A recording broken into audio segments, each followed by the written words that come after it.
Hi to all, welcome to family of me vlogs.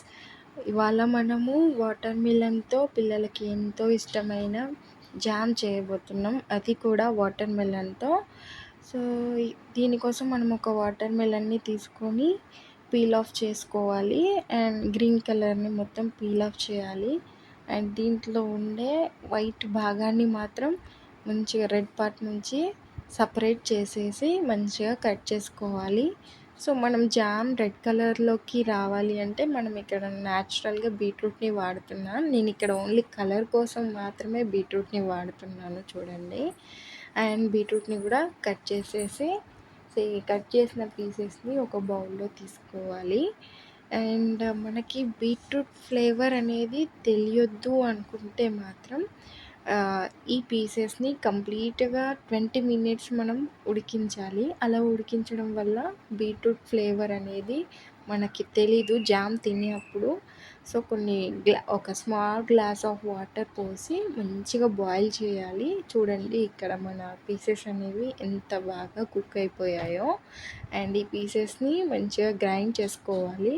So ఇందులో మనం ఉడికించేప్పుడు వచ్చిన వాటర్ని వేరే గ్లాస్లో తీసుకొని దాంట్లో షుగర్ కానీ బెల్లం కానీ వేసుకొని తాగితే చాలా టేస్టీగా ఉంటుంది.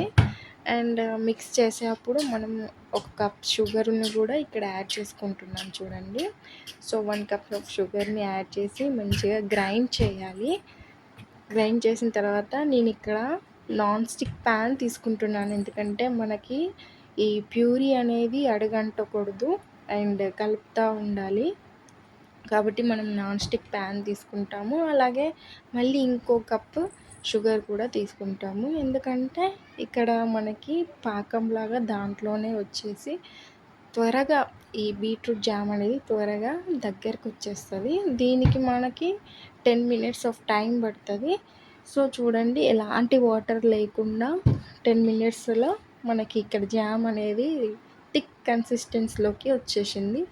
సో మనకి ఇక్కడ జామ్ అనేది రెడీ అయిపోయింది. సో ఈ జామ్ని మనం బ్రెడ్లో కానీ రోటీలో కానీ పెట్టి పిల్లలకి ఇస్తే చాలా ఇష్టంగా తింటారు.